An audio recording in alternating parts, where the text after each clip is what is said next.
You should never buy short-term rentals, especially if you're a beginner. Now, everybody loves to talk about big returns, big cash flow, financial freedom with short-term rentals. You can make $100 grand a year off of one Airbnb. I made $940,000 last month on Airbnb. This is $12,000. This is exactly how much just one of our Airbnbs made last month in September. But it's really the furthest thing from the truth. And I'm gonna walk you through 7 reasons why I believe you'll lose money if you buy short-term rentals, especially starting out. All right, so I'm gonna walk you through the 7 reasons I have of why buying a short-term rental is not a good idea for a beginner. So let's get going. Here we go.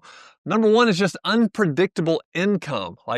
Unpredictable income. You don't know. It's not like a long-term rental that they're signing a 12-month lease. You know every single month they should be paying. And with short-term rentals, it could be a while before you get your first tenant, before you get your first guest to come and stay. So you just don't have any predictable income. So even when you're doing your pro formas and your spreadsheets, you're really not sure what's going to happen. Next is going to be high startup costs, because usually these homes are nicer homes. Not only that, you've got to furnish the whole thing. You've got to supply everything, all of the comfortable chairs, couches, all of these things. I mean, I know my wife and I are looking, when we're looking at Airbnb, we're looking at, hey, does the furniture look nice and comfortable? So you have to do all that. Then you have ongoing costs, the operational cost of keeping everything up. You're turning that property so fast when somebody moves out, you have to spend money to go and get it ready again. And so the operational expenses are much higher. Next, you have heavy time commitment. I can promise you, you are not at all in this long-term rental game. You are now in the hospitality space. And this is the biggest mindset shift that people have to get used to. Is just like, hey, I'm not really a real estate investor that's getting passive income. I'm now a host, and I'm in the hospitality business. And everything is going to depend on those 5-star reviews of whether you get more people renting your place. Otherwise, you're going to fail. If you just think you're going to set it and forget it, doesn't work that way. All right, next, strict regulations and legal risk. Now, I have seen this happen in places like Nashville. Nashville's a big one. It's had, over the course of the past 10 years, a lot of regulation and shutting down the availability and the ability for investors to buy short-term rentals in the city. They shut a lot of that down. Also, New York. New York used to be a great Airbnb area. Now they've banned it because what they want is they want hotels doing well in the city. They get tax revenue from that. And so you never know when you're buying if some government is, or new law or new regulation or new licensing requirement is gonna prohibit you from renting your property. Next, high vacancy. This goes back up to unpredictable income. High vacancy, all the studies that we've looked at, the average occupancy is around 60% for short-term rentals. So if you're really good, you're incredible, then maybe you're more than that. And also it kind of depends on the area you're in, right? Some people are going to be in high summer vacation areas where they're trying to make all their money in the summer. Other ones are going to be in different areas, maybe that have a little bit more steady travel schedule. And so, but it's still high vacancy rate, especially compared to what I would say a long-term rental. We're talking like 5%. All right, financing and insurance challenges. Now, the insurance is going to be a big deal because a lot of people don't like insuring, and a lot of banks don't like financing short-term rentals because there's just a ton of turnover and the risk is high, liability is high. You're having people in and out of that property. Honestly, the neighbors sometimes don't like it. And so I would say this is a big downside. And if you're trying to buy in coastal areas where hurricanes are coming in, guess what? You're at risk of getting insurance just taken away completely. We're seeing several insurance carriers back out of cities entirely. All right, and then lastly, market saturation. If you're new, guess what? You are competing against people who have 150, 200, 300 reviews. And if I'm looking and I see your property that's brand new with no reviews, and I see somebody that has 200 reviews at a 4.8, 4.9, I'm going with this one. Unless you've lowered your price so much, you're like undercutting the competition by a great amount, that I'm compelled to give you a shot and just say, hey, maybe this is worth it. That's really your only hope. So you're either dealing with vacancy or you're lowering your price so much just to get somebody to come and rent your place. And I'm going to show you, I just pulled up a typical kind of vacation area.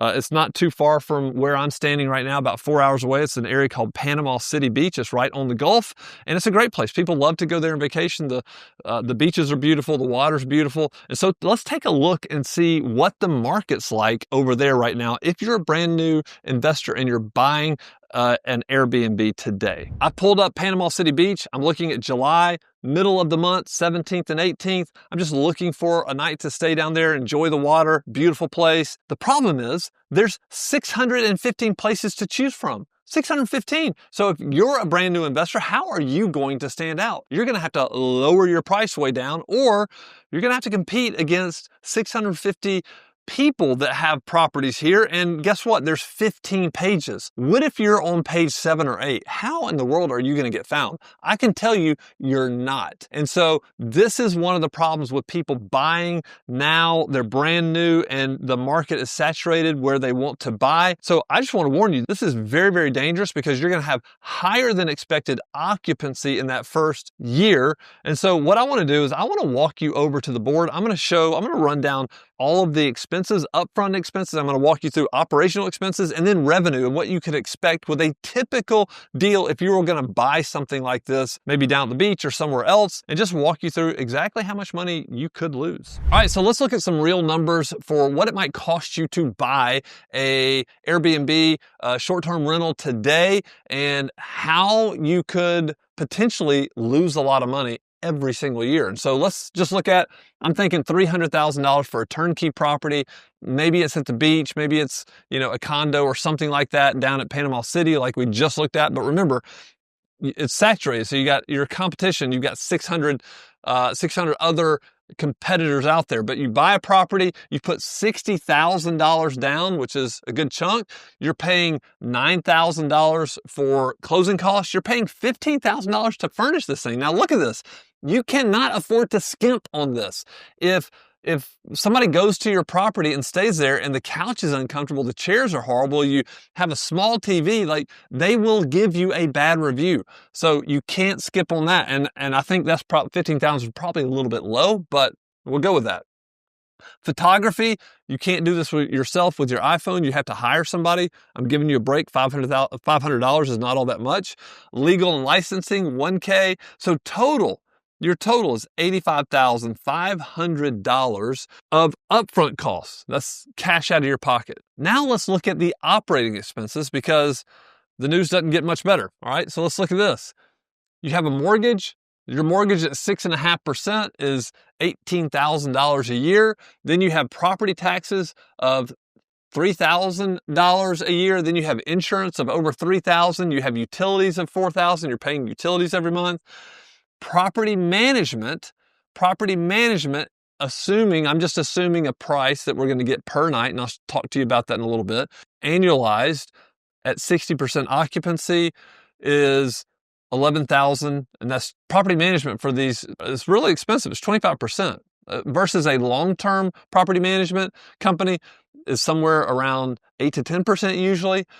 Maintenance, repairs, $2,000 a year. Supplies, $1,000. You're restocking this place. HOA fees, over $3,000. Airbnb fees, over $1,000. So your total operating expenses right here, $47,700. That's insane. So you have your upfront costs of $85,000, then you have ongoing costs of $47,000. But what about your revenue? How much money are you bringing in? Now, I just was looking and said, okay, could you rent a place down at the beach for $200 a night? I think that's a reasonable number, especially a smaller place. That's why I just put the price at $300,000. It's not some big place and it's not like a 3-bedroom, 3-bath, really nice condo, something modest, but you're going to get $200 a month. So this is what it is, $200 a night.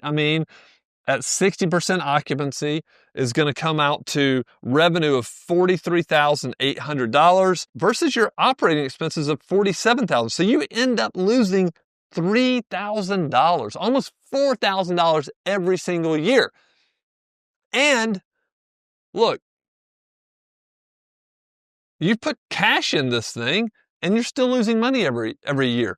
So what are the benefits? Well, the benefits are, well, you know you're going to get appreciation more than likely. You know you're going to get tax benefits, so depreciation. And you know that as long as you keep it somewhat occupied, that people are going to be paying down your mortgage. So those are the benefits. You're lowering that mortgage. You're getting an increase in your appreciation. So yes, there are benefits, but only if you can afford to lose $4,000 a year. And that's, I think, kind of being generous. But let's say, when has it made sense? So I think there's two examples. Number one, I've got a couple of people that I know that one has 200 rentals in San Antonio. He took half of his long-term rentals and turned them into short-term rentals.